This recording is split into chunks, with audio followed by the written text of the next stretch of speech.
Senhor, em nome de Jesus, continua falando, continua ministrando aqui, conduzindo a tua igreja, em nome de Jesus, amém.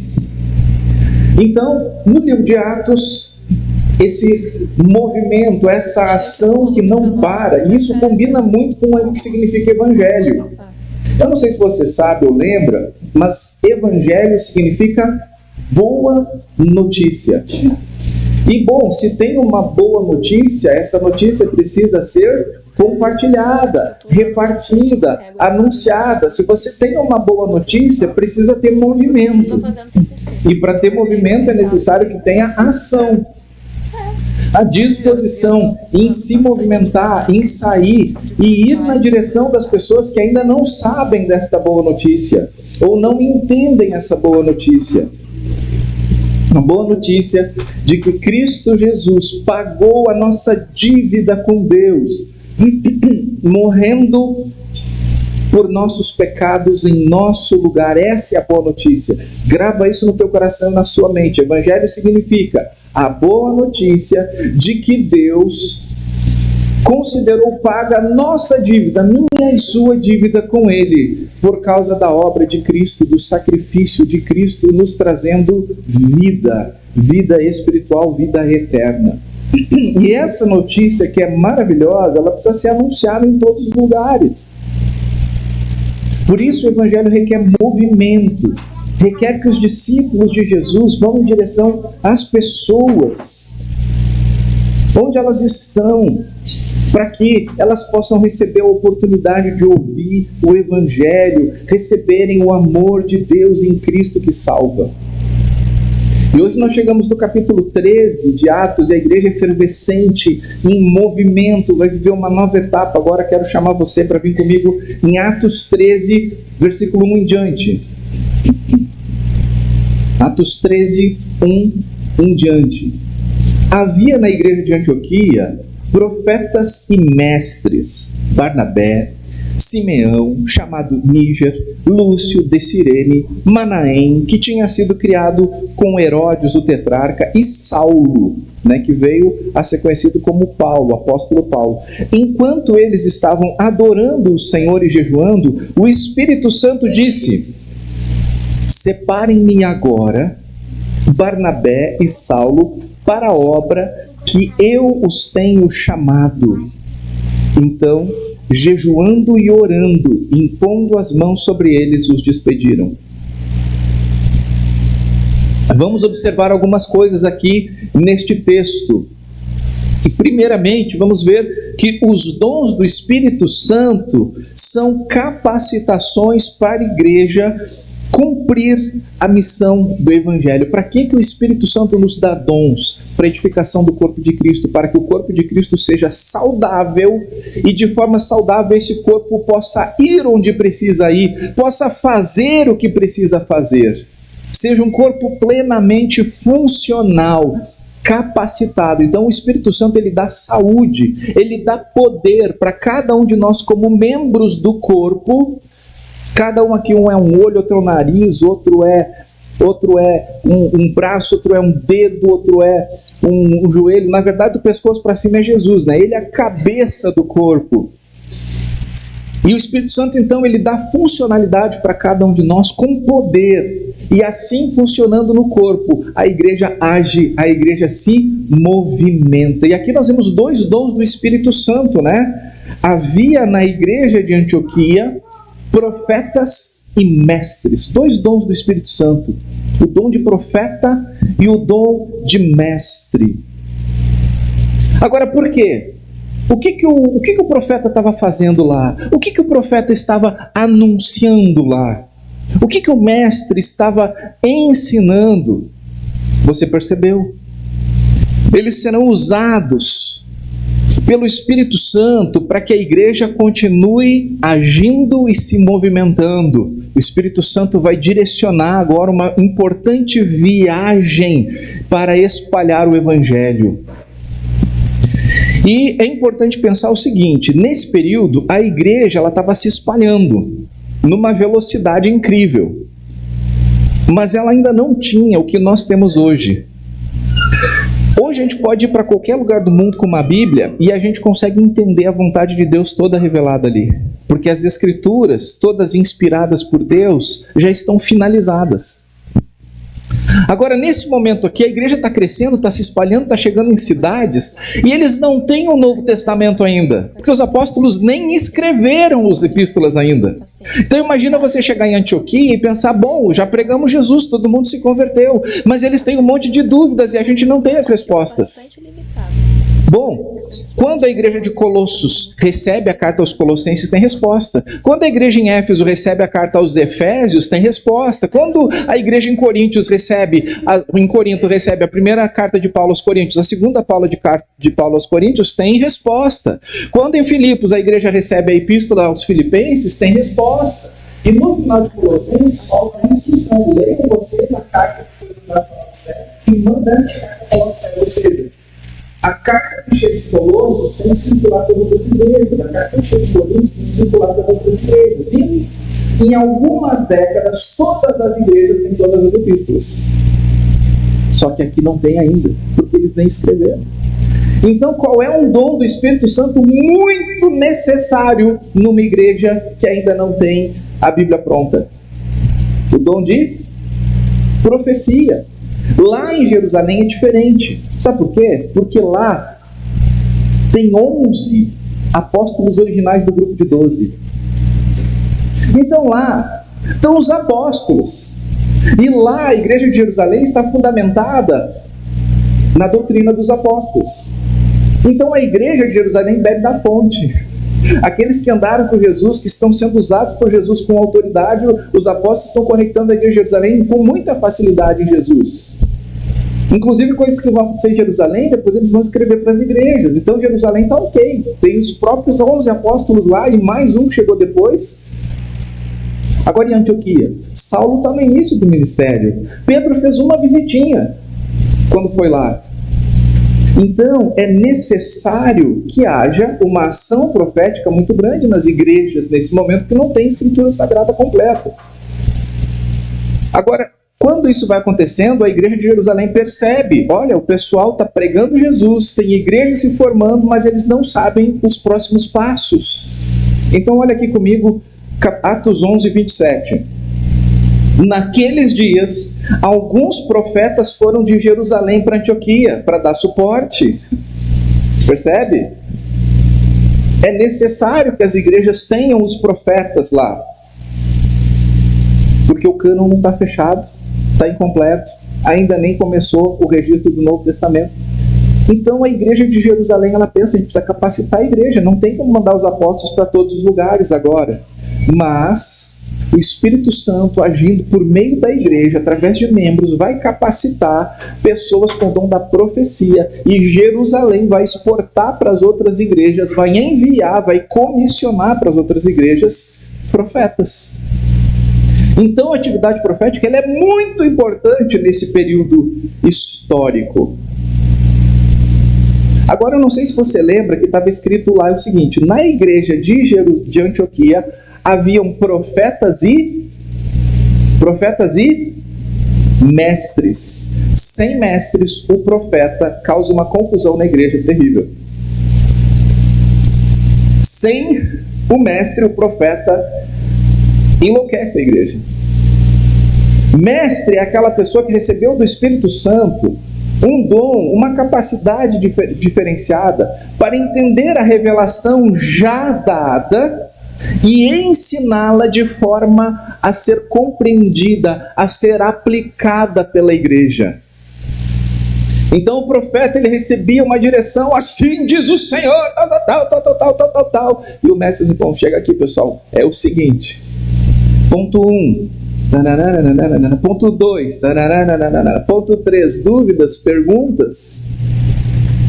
Vai perguntar para o profeta não entendi, o que tu não entendeu da palavra do Senhor? Vai perguntar para o mestre, quando alguém levanta a mão assim, o mestre chega a revelar os olhinhos, porque quem tem o dom do mestre, ele, vem cá, vamos conversar, deixa eu te explicar, deixa eu te ensinar. passo a passo. Então ele tem a visão do todo.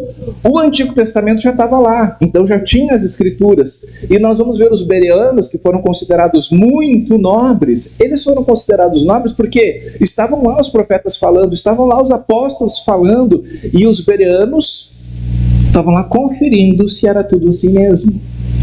Então o mestre, ele traz essa segurança.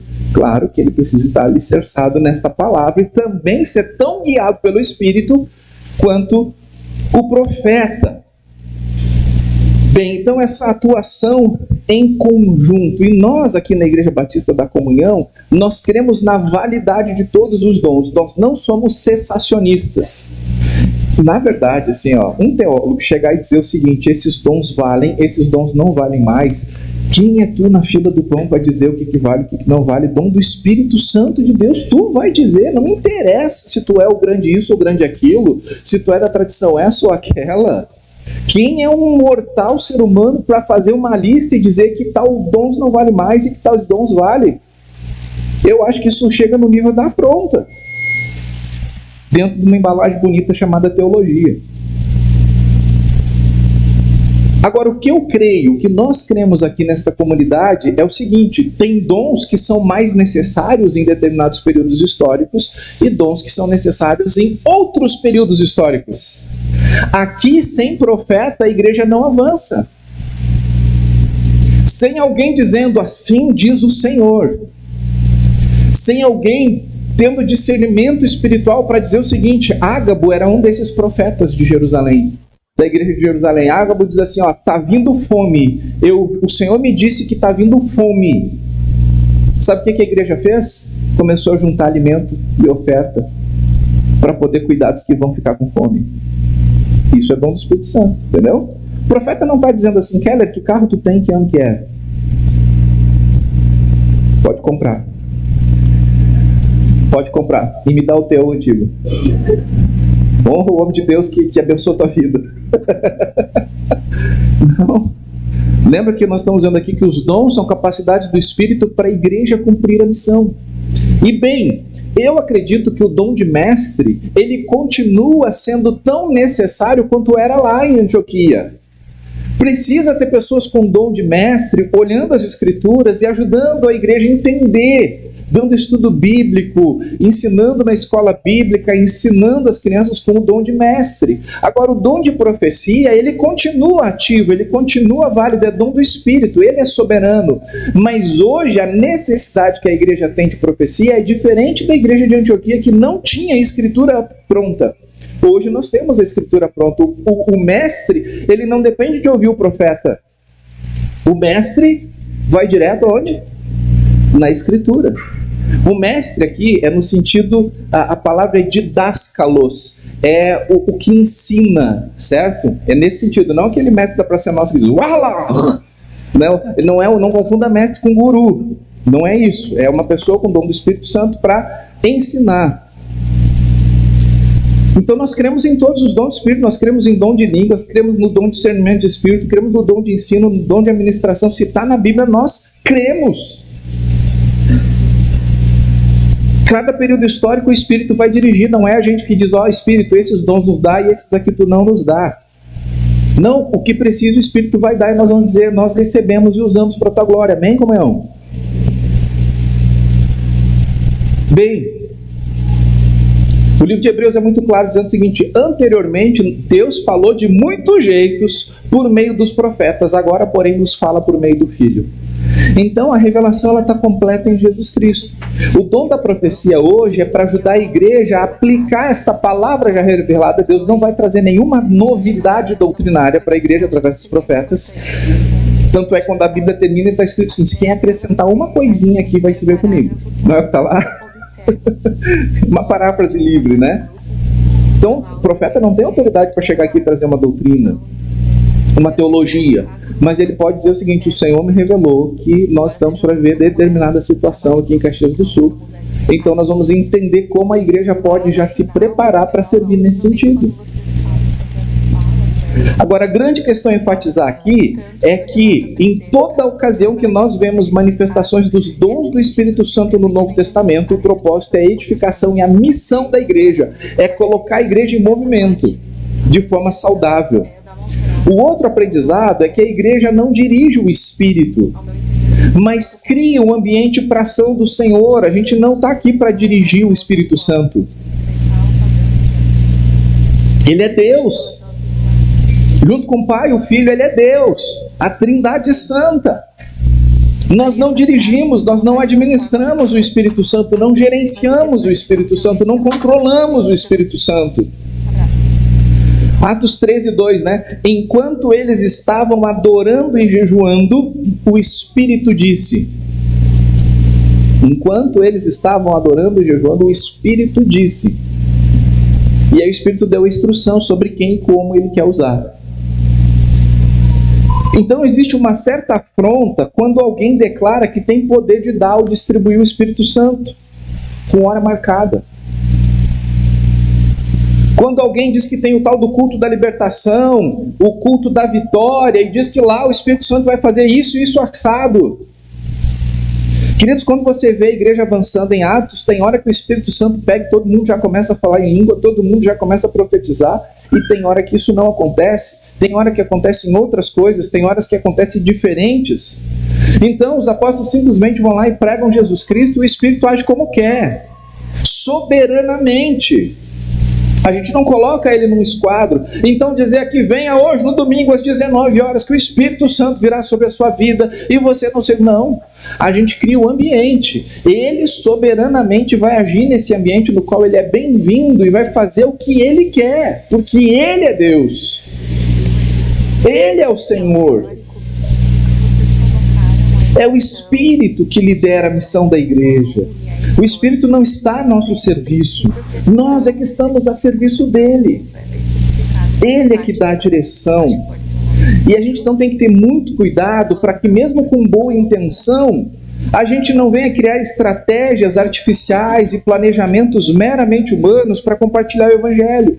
Nós temos que salvar Caxias do Sul com o Evangelho, né? Claro que é o Espírito que salva, mas a gente tem que levar o Evangelho. Então nós vamos fazer assim, assim, assado, tal, vamos decidir na reunião como é que vai ser. Não! A gente diz, eis-nos aqui, Senhor, nos conduz, nos lidera. Obviamente, ele vai sempre apontar para a palavra já revelada, porque ele é coerente. O Espírito Santo não vai contrariar as Escrituras, porque ele inspirou os homens que foram usados por Deus no registro das Escrituras. Então ele vai nos levar para lá, para as Escrituras, mas ele vai capacitar a igreja a aplicar essa palavra numa sociedade que está em constante movimento, que está em constante transformação. A gente não pode, numa sala, numa mesa, numa reunião, decidir como é que Caxias vai ser salva. A gente pode pedir direção, a gente pode pedir discernimento. Por isso, em cada reunião que a gente faz aqui, que eu participo, a gente começa orando, Senhor, nos dá a tua direção, nos dirige, mostra a tua vontade, eis aqui as nossas vidas, em nome de Jesus. Então, se nós formos da nossa força e não no Espírito Santo, a missão da igreja fracassa. Ela não se concretiza. Agora, não significa que o Espírito não nos deu uma possibilidade de cooperar com Ele. Essa possibilidade é criar o ambiente. Quando, como você quer receber uma pessoa importante na sua casa, alguém importante para você, você não pode decidir o que essa pessoa que vai chegar na sua casa vai dizer. Mas você pode organizar o ambiente. Deixar tudo organizadinho, lavar aquela louça que está na pia. Casualmente você esqueceu para 5 dias. Está ali, está daquele jeito. Ou você pensa, nossa, eu quero viver um momento legal, quero mostrar que eu amo essa pessoa, que ela é bem-vinda aqui. Então deixa eu organizar, deixa eu arrumar, deixa eu odorizar esse ambiente aqui. Você cria um ambiente e a pessoa chega, né? Todo mundo que fica hospedado lá na nossa casa, na cama onde a pessoa vai dormir, a gente coloca a toalhinha bem dobradinha, a gente coloca o sabonetinho bem bonito, a gente coloca bombonzinho, chocolate, a gente quer agradar a pessoa que está lá. A gente ainda faz isso pela tua mãe, Paulo? Não faz mais, né? Eu chego lá e tiro tudo de cima da cama. Brincadeira, minha sogra é bem-vinda lá em casa, né? Muito bem-vinda lá, minha sogra. Agora, o que vai acontecer ali vai depender da interação, vai depender de quem está ali, certo? Então, eu e você, nós não decidimos como o Espírito age, mas a gente cria um ambiente, diz assim, tu és bem-vindo aqui, amém? A gente cria o ambiente em nome de Jesus, um ambiente agradável para receber o Senhor. Tem um pesquisador cristão chamado Christian Schwartz. E esse pesquisador, ele fez um estudo com mais de 50 mil igrejas no mundo inteiro. Já pensou? 50 mil igrejas em todos os continentes. E esse Christian Schwartz, ele olhou para as igrejas que tinham qualidade, que eram firmadas na palavra, que existia um ambiente de amor ali entre os membros, mas era uma igreja crescente porque estava compartilhando o evangelho, vidas estavam sendo salvas, igreja relevante na cidade, na sociedade. E ele identificou 8 marcas que existiam em todas essas igrejas no mundo todo. Cada uma tem suas características, mas ele percebeu que toda igreja que era saudável e que se multiplicava, que plantava igrejas, que vidas eram salvas constantemente, ele percebeu 8 marcas, que são marcas que têm a ver com a gente poder viver isto, criando um ambiente onde o Senhor age. A gente não pode decidir como Ele vai fazer, mas a gente pode se reunir e dizer, eis aqui as nossas vidas, Senhor, a gente está clamando por Ti. E a maneira de estarmos nesse lugar cria esse ambiente em que o Senhor é bem-vindo e que as pessoas são bem-vindas com a gente. Duas dessas marcas, nós vemos aqui de cara em Antioquia. Uma dessas marcas é uma espiritualidade vibrante, acesa, e cultos inspiradores. Espiritualidade vibrante, ou seja, a gente está entregando para Deus, Deus está respondendo. Deus está nos dando, a gente está respondendo. E a gente vê isso, lá estão adorando, estão jejuando, o Espírito está falando. Isso é uma espiritualidade vibrante, contagiante. Eram cultos inspiradores, porque as pessoas vinham, se convertiam, elas ficavam maravilhadas com o que estava acontecendo. Então, ter isso, ter essa, caminharmos na direção de uma espiritualidade vibrante, de cultos inspiradores, cria o ambiente. Como é que você se sentiu de ver os nossos juniores aqui, o Atoto da Comunhão cantando? Da boca dos pequeninos extraísse o perfeito louvor, é o que diz a palavra. Não é inspirador? Você não se sente à vontade ali das crianças louvando, pulando, desde cedo louvando ao Criador? Vê aqui o Fransley louvando, a Duda, a Suzana, o Christian lá, no seu baixo, o Alexandre na bateria, o Isma no violão. Que inspirador! Inspirando pessoas. A gente precisa inspirar o Senhor. Dizer, Senhor, isso aqui é para Ti, é para Tua glória. E é nessa direção que a gente está indo. Sábado que vem eu me reúno com a liderança dessa igreja, para a gente entender essas marcas. Que marcas são importantes e a gente está vivendo e vamos celebrar, e que marcas são importantes e nós não estamos vivendo, e vamos trabalhar nisso. Vamos ser usados pelo Senhor nesse sentido, para que o ambiente esteja formado, que nós sejamos um lugar onde Deus gosta de estar, que as nossas vidas sejam lugares onde Deus gosta de estar. Amém, comunhão? A gente cria um ambiente e Ele age.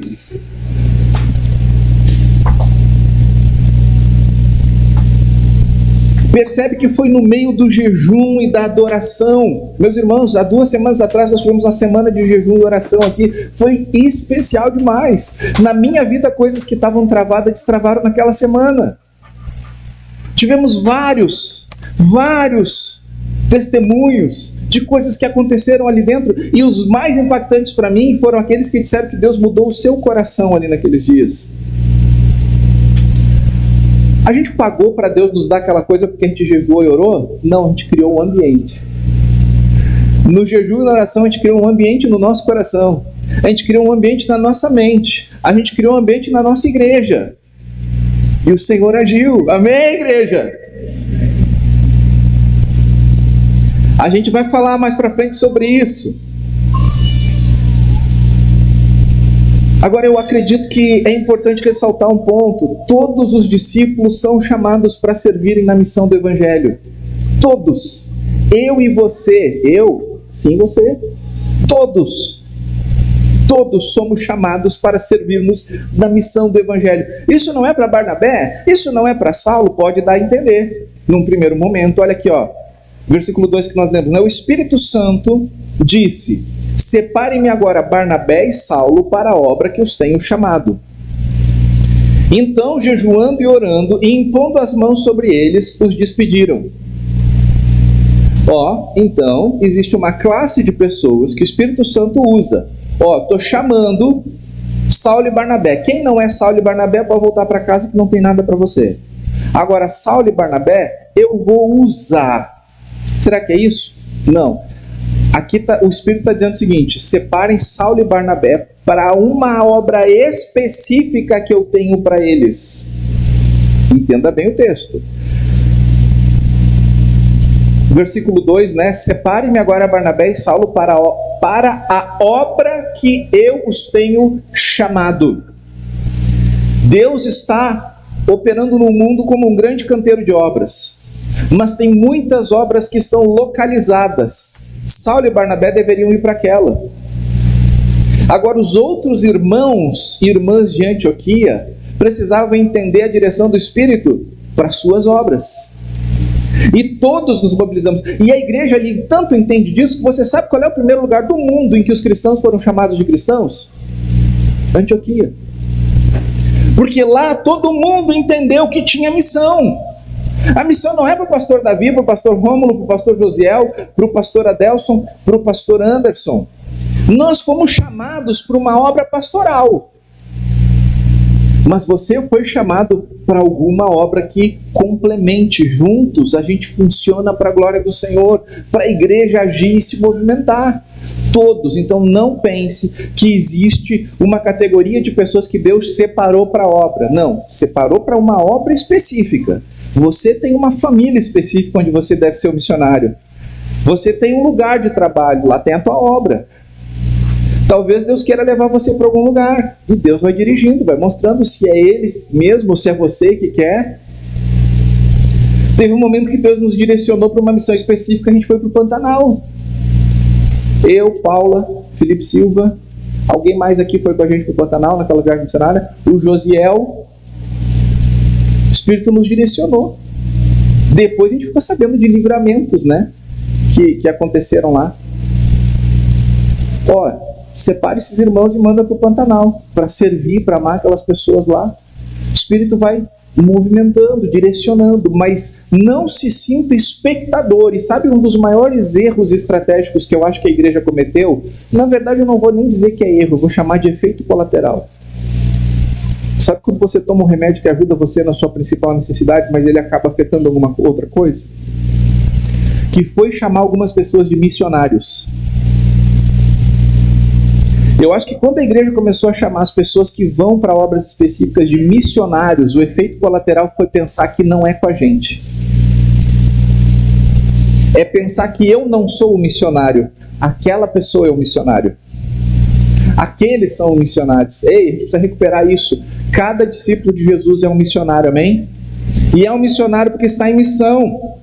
Alguns vão para a África evangelizar, outros vão para a Ásia, outros para os povos indígenas, e é importante que a igreja dê suporte. Por isso que a Igreja Batista da Comunhão dá suporte para os missionários que estão lá na Índia, resgatando meninas da exploração sexual, da exploração do trabalho. Eu e você, essa igreja, junto com outras igrejas, sustentamos missionários lá na Índia, então tem que ter gente lá. Mas tem que ter gente aqui. Tem que ter gente aqui. Todos devemos ir em direção dos perdidos. Continuamos. Porque não ser chamado para longe não significa não ter sido chamado para perto, ou não ter sido chamado para lugar nenhum. Deixa eu ver aqui, nessa manhã alguém tem um chamado para algum outro continente? Levanta a mão para eu saber. Brenda, Lucas, alguém mais tem um chamado para outro continente? Alguém lá está levantando a mão? Isabel? Não? Como é que é teu nome? Nádia. Alguém mais tem um chamado para outro continente? Agora, será que só a Nádia, só o Lucas e a Brenda são missionários? Não. Nós precisamos dar o suporte para eles chegarem lá, para agirem lá, mas precisamos agir aqui. Todos somos chamados, ok? Todos somos chamados para compartilhar o Evangelho. E eu gostaria de convidar você a declarar isso comigo. Vamos lá? Todos somos chamados para compartilhar o Evangelho. E aí a gente precisa estar fortalecido, porque a obra tem desafios. Precisamos estar fortalecidos no Senhor, porque a missão tem grandes desafios. Não é fácil, por isso que precisa do maior poder de todos, que é o poder do Espírito Santo. A igreja enfrenta oposição externa para cumprir sua missão. Saiba disso, a igreja enfrenta oposição externa no cumprimento da sua missão. Depois que a igreja jejuou, orou, Barnabé e Saulo iniciaram a viagem. E depois de passar por alguns lugares, eles chegaram numa ilha chamada Chipre. Eles desembarcaram num lado, ministraram, e eles atravessaram a ilha de Chipre até chegar na cidadezinha de Pafos, do outro lado da ilha. Vamos acompanhar isso. Havendo atravessado toda a ilha até Pafos, encontraram um certo judeu de nome Bar-Jesus, que praticava magia e era falso profeta. Ele estava com o procônsul Sérgio Paulo, que era homem inteligente. O procônsul, tendo chamado Barnabé e Saulo, desejava ouvir a palavra de Deus. Porém, o mago Elimas, é assim que se traduz o nome dele, se opunha a eles, procurando afastar da fé o procônsul. Mas Saulo, também chamado Paulo, cheio do Espírito Santo, olhando firmemente para Elias, disse: ó filho do diabo, cheio de todo engano e de toda maldade, inimigo de toda justiça, por que você não deixa de perverter os retos caminhos do Senhor? Eis que agora a mão do Senhor está contra você, e você ficará cego, não vendo o sol por algum tempo. No mesmo instante caiu sobre ele uma névoa e escuridão, e andando em círculos procurava quem o guiasse pela mão. Então o procônsul, vendo o que tinha acontecido, creu, maravilhado com a doutrina do Senhor. O cristão de verdade é assim. Ele neutraliza o poder das trevas, a oposição humana e demoníaca, sempre exercendo misericórdia, tá? Porque Paulo diz assim: filho do diabo, por que tu está te opondo? Agora tu não vai enxergar mais nada. Por um tempo. Porque a gente crente é assim, né? A gente não quer acabar com a vida de ninguém. Por um tempo. Depois tu vai poder voltar a ver. Mas existe uma oposição. Paulo entendeu que ela não era só humana. Aquele cara, ele queria exercer um domínio sobre o procônsul, mas Satanás usava aquele cara para dominar o procônsul. E Paulo já foi direto na fonte: filho do diabo, tu está sendo usado por Satanás, e na autoridade do nome do Senhor Jesus, no poder do Espírito Santo. Então Paulo agiu para que o evangelho continuasse chegando, e chegou no coração do procônsul, e ele se converteu. Existe essa oposição, nós precisamos saber disso, mas nós precisamos lembrar que há poder para vencer, amém? Meus irmãos, tudo que está acontecendo na igreja agora, é para agora. Deus nos preparou para esse momento. Então, isso você vai ver muita coisa acontecendo aqui, muita multiplicação, muito poder, muito milagre, mas deixa eu dizer, vai gerar desconforto, porque vai mudar muita coisa, muita posição, muita prática, vai mudar muita coisa. Mas se for o Espírito Santo fazendo, amém. Eu já pedi para Deus: Deus, eu não quero inventar nada para ninguém. Não me faça fazer a vida das pessoas ficar mais difícil. Eu estou aqui para fazer a vida das pessoas ficar mais fácil. Mas se for tu, me leva e traz pessoas junto para a gente cumprir juntos a missão como igreja. Mas tudo que está acontecendo, anos atrás houve aqui uma conferência que nós realizamos sobre batalha espiritual. A gente tem uma doutrina muito definida, muito saudável, muito bíblica sobre isso, tá? Mas no resumo, a gente crê que existe uma batalha espiritual, porque a palavra de Deus diz que a nossa luta não é contra carne e sangue, mas contra as potestades e principados das regiões celestiais. Então, existe a batalha espiritual. Como é que alguém vai dizer que não existe se está escrito lá na Bíblia que existe? E nós somos convidados a lutar lá.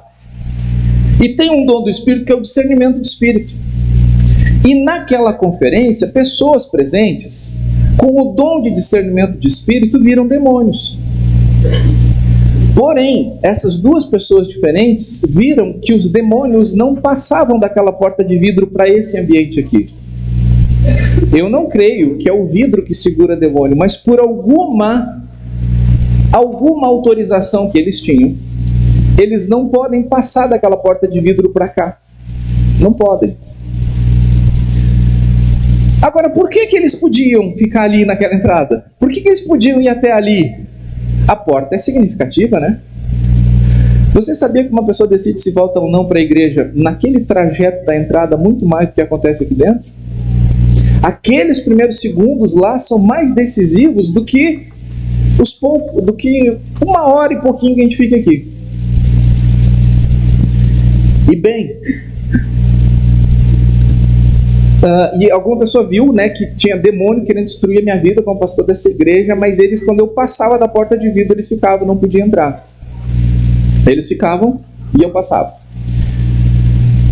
E aí, meus irmãos, nós começamos o Ministério de Boas-Vindas. E a nossa ideia era manter tudo ali, ó, tudo do jeito que era, com mais pessoas recebendo ali. Aí a Carol, que faz parte do Ministério de Boas-Vindas, por que a gente não recebe as pessoas lá? Lá na porta, lá na entrada. E eu disse, não, porque aquilo, e daqui a pouco o Espírito vai falando, não, mas eu acho que é isso mesmo. Vamos receber lá. Vamos ocupar aquele lugar lá. E a gente começou, você sabe, o seu segundo domingo você é recebido com um sorrisão, né? Com amor, lá desde a entrada. E aí, isso começou domingo passado. Aí a Camila, na madrugada, entrou em batalha espiritual, porque a Camila também é do Ministério de Boas-Vindas. E ela guerreou com os demônios em nome do Senhor Jesus por aquele lugar lá. Visão na madrugada naquele lugar lá. Sem saber disso, no outro dia eu cheguei, estava sozinho, e eu entendi que eu deveria orar de joelho lá na recepção. E eu me ajoelhei lá, lá. E aí, meus irmãos, eu senti no corpo a oposição das trevas. Mas o Senhor já está nos usando para libertar, e a gente está dizendo lá agora, esse lugar aqui a igreja também está ocupando. Não é só um corredor. A igreja está ocupando esse lugar aqui em nome de Jesus. E a palavra do Senhor diz o seguinte, que as portas do inferno não podem prevalecer contra o avanço da igreja. Então agora, o inferno sabe que a gente não considera a porta de vidro como porta de entrada. É o portão lá fora. Amém, comunhão? Maior é o que está em nós do que o que está no mundo. Então a gente vai identificar a oposição das trevas e esse mesmo poder, porque não é Paulo o poderoso, é o Espírito Santo que operava em Paulo. Está escrito aqui, não está escrito, igreja? Olha só. Paulo, cheio do Espírito Santo, olhou para Elias e disse, filho do diabo. Não é Paulo, é o Espírito que opera em Paulo. Não é o Davi, é o Espírito que opera em Davi. Não é você, é o Espírito que opera em você. Amém? Amém? Todos somos poderosos em Cristo. O poder do Espírito age em nós. E nós não vamos permitir que Satanás ocupe qualquer lugar dentro desse prédio, em qualquer lugar dentro do nosso coração.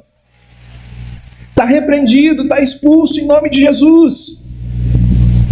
Oposição externa, mas que nós temos poder para repreender e vencer, igreja. Mas também nós precisamos reconhecer, a igreja enfrenta desafios internos para cumprir a missão. E esses eu acho que são os piores. Desafios aqui dentro para cumprir a missão. Existem desafios que são naturais de ser humano. Mudança, resistência, é natural. Todos nós resistimos. Aí você chega com uma coisa boa. Por exemplo, hoje era uma coisa boa. É o dia da criança. A gente está cozinhando o Felipe para entregar o presente hoje. O presente já chegou segunda-feira lá em casa. E ele viu, porque é uma caixa grande. Mas a gente está ensinando para ele paciência, perseverança e tudo mais. Tal. Então era hoje. E hoje o guri entrou no quarto enlouquecido, pulou em cima da nossa cama. Eu queria dormir mais uns minutos. Mas eu queria muito mais do que dormir aqueles minutos, eu queria poder ir lá com ele, abrir aquele presente, montar na sala como a gente fez. A coisa maravilhosa que é entregar o presente e montar o presente com ele, sofreu uma resistência minha de sair da cama naquela hora. Vai pro teu quarto, guri. À vontade, lá dentro. Espera. Então até coisas boas a gente resiste. Quando a gente mudar a estrutura eclesiástica da igreja, a estrutura ministerial da igreja, a gente vai resistir, e tudo bem, pode resistir. Pode passar pelo seu processo. Tudo bem. Leve o tempo que você precisar, vamos fazer isso juntos, cada um no seu tempo. Mas esse tipo de resistência não é um problema. O problema é a resistência do coração. Esse é o problema. Essa é a resistência que impede a igreja de cumprir a sua missão, ou pelo menos afeta o cumprimento da missão. Então saiba, a igreja enfrenta desafios internos para cumprir a missão, e eu vou citar alguns. Falta de engajamento. O Anderson e a Raquel ministraram aqui uma oportunidade para falar de Jesus no Parque dos Macaquinhos. Não tinha 5 pessoas.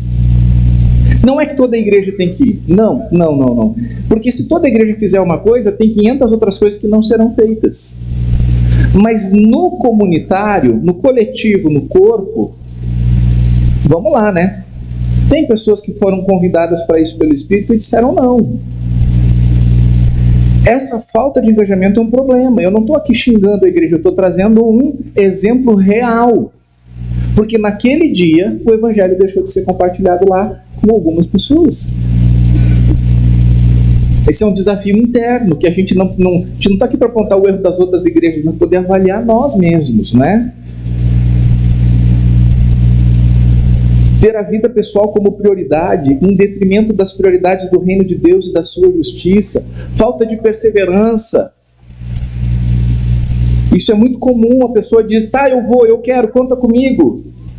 E depois, não quero mais, não posso mais, não gosto mais. Falta de perseverança, falta de constância, individualismo, indiferença, problemas de relacionamento entre irmãos e irmãs em Cristo. Tudo isso são desafios internos. E meus irmãos, Deus nos deu alguns remédios para isso. Ele nos deu o poder do Espírito Santo, Ele nos deu uma voz de comando para a gente obedecer, mas para a gente poder viver, Ele nos deu cura para o corpo, para a alma, para o espírito. Quando a gente tem problema de relacionamento, Ele nos deu o perdão, a reconciliação. Quando a gente erra, quando a gente peca, Ele nos deu a confissão junto com o arrependimento. Ele nos dá remédio. Então, se hoje eu estou com problema, eu não posso me afastar do Senhor, que é onde há o remédio. Nós temos que permanecer juntos em Cristo. E assim nós podemos, então, cumprirmos a missão da igreja. Porque se aqui dentro os desafios forem dominantes, a gente será uma igreja que não vai cumprir a missão como deve cumprir a missão. E eu quero mostrar para você um problemão acontecendo aqui em Atos. Logo nessa primeira viagem missionária já vai dar zebra.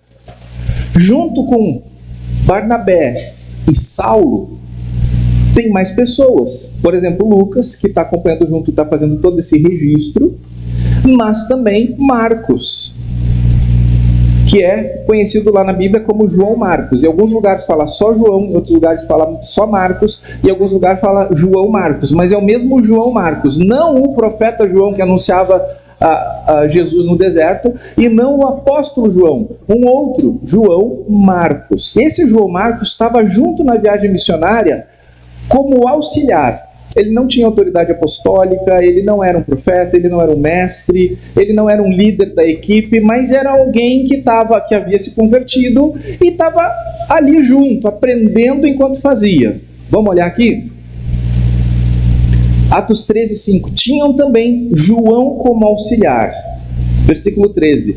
E navegando de Pafos, Paulo e seus companheiros viajaram a Perge da Panfilha. João Marcos, porém, deixando-os, voltou para Jerusalém. Eles estão no litoral, vão para o porto, e o próximo destino onde eles têm que compartilhar o evangelho é Perge da Panfilha. Marcos diz: eu não vou, estou voltando para Jerusalém, vou pegar outro barco. A Bíblia não nos explica por que ele tomou essa decisão, mas a Bíblia nos mostra que ele não tomou a decisão pelo motivo certo. Tanto é que Paulo fica indignado com ele. Porque se ele tivesse tomado a decisão pelo motivo certo, Paulo teria abençoado, teria ajudado, teria compreendido, né? Paulo vai dizer assim: ó, deixei o fulano doente lá, etc e tal. Paulo ia entender.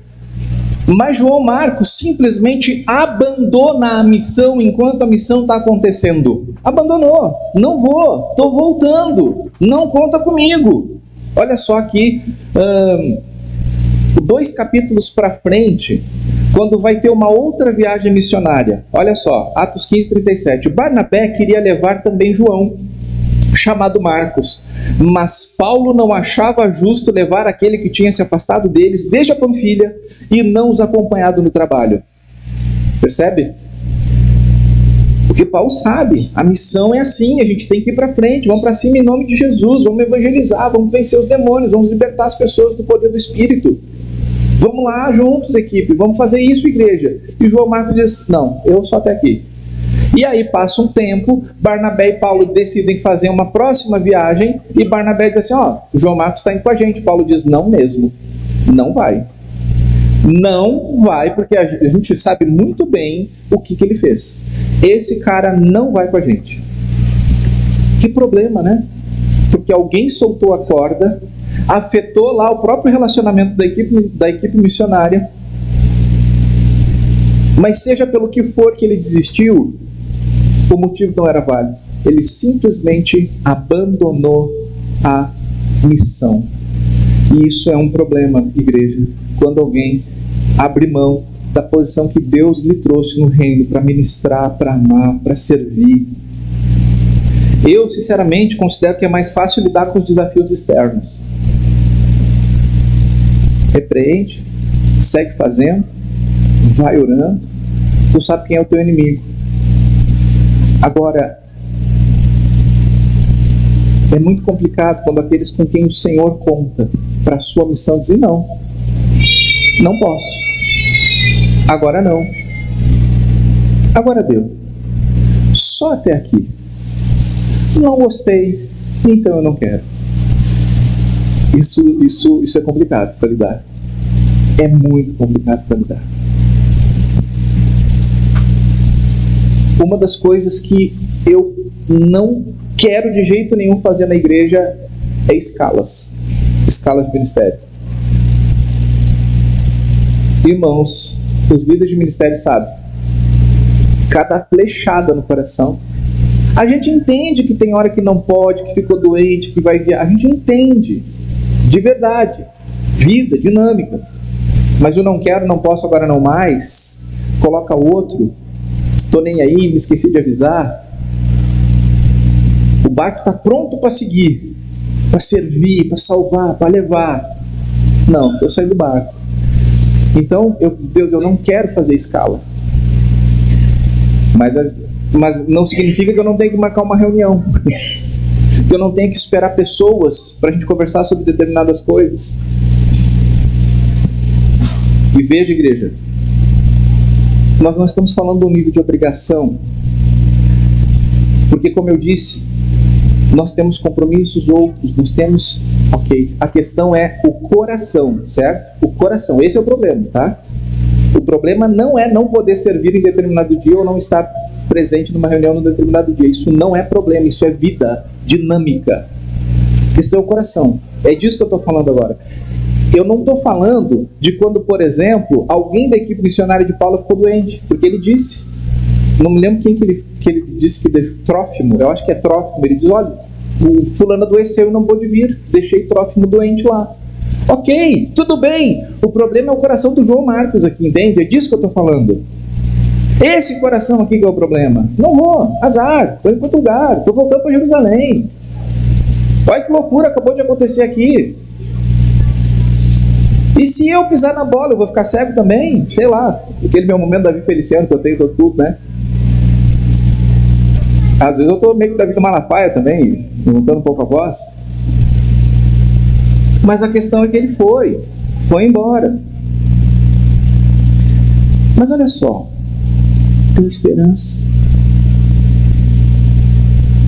Nós temos o problema quando os discípulos, em vez de entrarem no barco da missão, entram no seu próprio barco.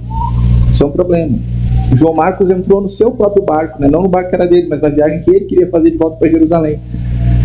Mas será que acabou para João Marcos? Será que acabou a chance dele de se reconsagrar ao Senhor? Será que acabou a chance de ser usado por Deus? O que você acha? Será que quando ele volta, ele vai... Bom, tudo bem, mas tu vai continuar sendo o que tu era. Tu era um auxiliar e tu vai continuar sendo auxiliar. Tu não vai poder ter muita relevância porque não dá para confiar em ti. Será que foi isso que aconteceu? Olha só, lá em 2 Timóteo, capítulo 4, Paulo já está acabando a vida, está acabando o ministério. Sabe quem que Paulo chama para ficar com ele? Marcos. Paulo escreve para Timóteo e diz o seguinte: Timóteo, eu preciso de Marcos aqui, ele é muito útil para o ministério. Então, aqui no iniciozinho, em Atos 13, Marcos é alguém que abandona. Anos depois, Marcos é alguém relevante. Por favor, anos atrás Paulo diz: não traz Marcos. Ele não disse isso para Barnabé? Não traz Marcos. Anos depois, o que ele escreve para Timóteo? Traz Marcos. Há esperança? Só que Marcos não foi só relevante no ministério de Paulo, ele foi relevante no ministério de Pedro. A história da igreja, os próprios escritos do Novo Testamento mostram que Marcos começou a acompanhar o apóstolo Pedro nas viagens missionárias de Pedro, que não estão registradas no livro de Atos. Porém, quando Pedro está ministrando lá em Roma, sabe quem é que ministra junto com Pedro em Roma? João Marcos. Olha aqui, ó, Pedro escrevendo para nós, 1 Coríntios 5, 13. Aquela que se encontra na Babilônia, também eleita, manda saudações. O mesmo também faz o meu filho Marcos. O mesmo Marcos, que anos atrás abandonou a missão. Paulo está dizendo: vem, serve comigo. Pedro, está comigo, é meu filho. Esse Marcos que abandonou, que caiu, que foi um problema, será que ele foi até mais importante do que isso? Qual é o primeiro livro do seu Novo Testamento na sua Bíblia? Mateus. Qual que é o segundo? Ele escreveu o segundo evangelho do Novo Testamento. Quando você lê aqueles capítulos de Marcos, 16 que foram divididos em 16 capítulos, sabe quem é que escreveu aquilo ali? Foi o cara que um dia abandonou a missão. Um dia um cara que diz: eu não vou com vocês, eu não estou nem aí para vocês, não estou nem aí para esse negócio. É esse cara que está registrado eternamente ali como alguém usado pelo Espírito Santo de Deus para trazer revelação. Toda vez que você olhar agora alguma passagem bíblica no livro de Marcos, quem sabe você vai lembrar: olha, eu estou lendo algo escrito por alguém usado pelo Espírito Santo que um dia abandonou a missão. Talvez você já tenha abandonado a missão, talvez nesse momento você esteja num abandono. Talvez você não tenha ideia do que o Senhor ainda tem que fazer através da sua vida. Eu sei que um dia a nossa igreja amorteceu. Eu sei que a nossa igreja um tempo anestesiou. Mas a gente não tinha ideia, como a gente está tendo agora, do que o Senhor ainda vai fazer em nós, através de nós, comunhão. Talvez um dia, você que está em pé agora, vai cair. Tomara que não. Mas quando você cair, eu espero que o Espírito Santo diga para você assim: Marcos,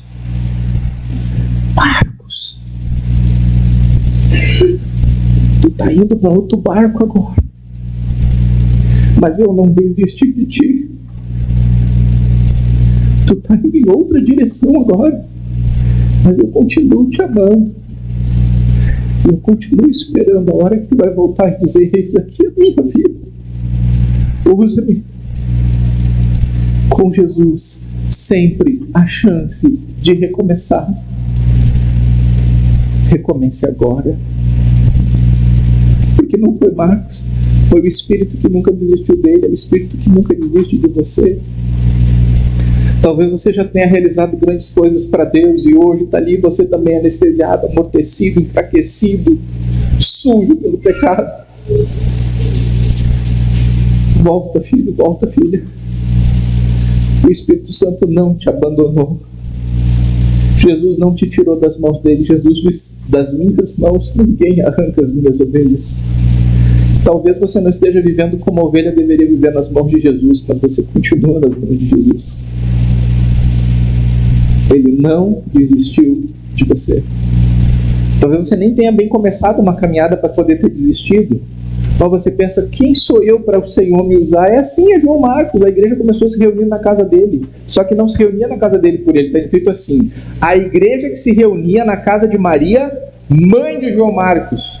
Lá no início ele é só aquele guri que a igreja estava reunida na casa dele e ele estava ali. E talvez você não visualize como é que você vai chegar lá ao ponto de ser tremendamente usado por Deus. É o mesmo Espírito Santo que age. É o Espírito que você recebe dentro de você quando você crê em Jesus Cristo e o recebe como Salvador e Senhor da sua vida. Comunhão. Certamente a gente já falhou muito na missão. Certamente eu e você já falhamos muito na missão como comunidade. Certamente eu e você já falhamos muito na missão como discípulos. Mas com Jesus, sempre a chance de recomeçar. Recomece agora, em nome de Jesus. Com Jesus, coisas que parecem o fim, na verdade, são um novo começo muito melhor. Nós vamos celebrar a ceia do Senhor agora. E para quem olhava aquele corpo na cruz, para quem via aquela sangueira toda, era o fim.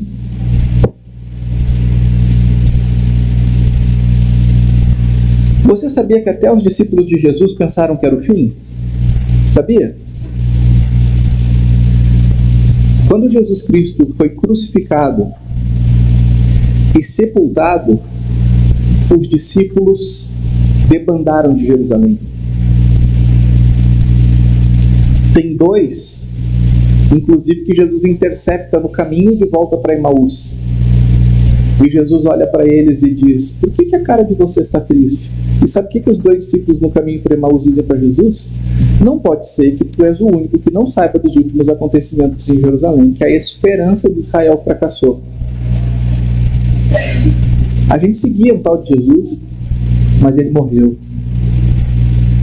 E acabou. Então os próprios discípulos de Jesus, quando olharam Jesus na cruz, os que acompanharam o sepultamento disseram: acabou. Acabou. Sabe o que Pedro e João foram fazer? Voltaram para a antiga profissão, foram pescar. Bom, antes a gente estava com alguém que multiplicava os pães e peixe, agora a gente vai ter que pescar de novo. Só que daqui a pouco eles estão pescando. E Jesus diz assim: vocês já contaram do outro lado? Daqui a pouco Jesus está chegando perto do barco. Pedro olha. Eu acho esse registro muito tocante. Pedro olha. Pedro está sem capa, provavelmente sem camisa. Pedro olha e ele grita: é o Senhor! E Pedro se joga e vai nadando. Não dá tempo de esperar o barco chegar lá. Ele se joga e vai nadando até Jesus, porque eles pensavam que tinha acabado, mas não tinha acabado. Com Jesus nunca é um ponto. A ceia do Senhor, igreja, a ceia do Senhor nos lembra que não acabou. E eu quero falar aqui com pessoas que não tomam a ceia porque não se acham dignos. A sua indignidade, a minha indignidade seria o ponto final. Mas veio uma ordem do céu, anunciando salvação. Veio uma boa notícia do céu, anunciando salvação, dizendo que você pode participar desta mesa, porque o seu ponto final não é ponto final nenhum. Porque Jesus veio para remover o ponto final. Então, mesmo quando a gente reconhece que nós não somos dignos dessa mesa, a gente vem até essa mesa dizendo: Senhor, eu estou cheio de pontos finais de vida. Estou cheio de pontos, inclusive, que eu disse: não continue escrevendo. Mas eu reconheço que o Teu Espírito Santo quer continuar escrevendo essa história, e hoje eu me submeto a Ti. Não significa que você está tomando a decisão de ser perfeito. Significa que você está entregando o controle, dizendo o seguinte: Senhor, eu não consigo, eu já concluí que eu não consigo, mas eis aqui a minha vida. Faz comigo como Tu fez com Marcos. Eu já fiz até pior que Marcos.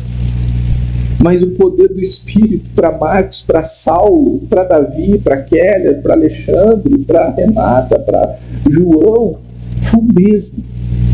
Então não tem problema você vir aqui e o diabo ir lembrando você todos os pontos finais que você colocou, desde que você esteja aberto a ouvir o Espírito Santo dizendo: eu continuo escrevendo, ainda não acabou.